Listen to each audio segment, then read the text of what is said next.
15 شوال مبارک باندې حضرت سیدنا سید الشهدا حضرت حمزه رضی الله تعالی عنه چې دا د حضور صلی الله علیه وسلم مبارک تر ډیر جلیل القدر صحابي او لوی شخصیت وو.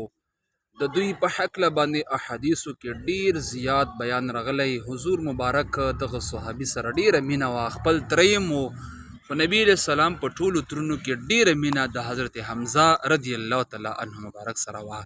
حضور مبارک فرمای چې حضرت حمزه رضی الله تعالی عنه مبارک ما سره د اسلام په ابتدا کې په مشکلاتو کې په ډیرو تکالیفو کې مرسته کړې وه، حمایت یې زما کړی دی. د ابو جهل نورو کافرانو نه چې کومه ده په حفاظت کې ساتلی یم، د هغوی نه ما دفاع کړې وو. حضور مبارک صلی الله علیه وسلم مبارک دی صحابي راغی، ورته فرمایي قربان ما بچی شوی، یوه نامه راته وښوه چې نامه پې کیم. حضور علیه السلام مبارک ورته وفرمیل صحابي خپل بچي باندې حمزه نوم کیا.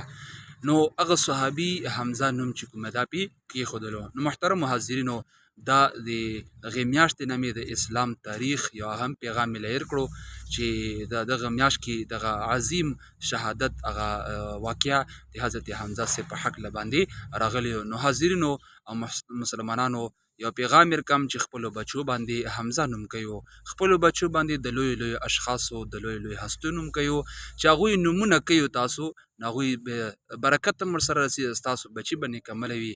او د هغې سره سره به د ستاسو چې کوم دغه بچی تاسو ته تېرېږي حمزه نوم ورته اخلي، نو د حمزه رضی الله تعالی عنه هغه سیرت او زندگی او احوال به ستا په ذهن کې راسي. الله تبارک وتعالی د صحابو او د حضور مبارک سره مینه او محبت زموږ ټولو نصیب وفرمایي. جزاکم الله خیرا.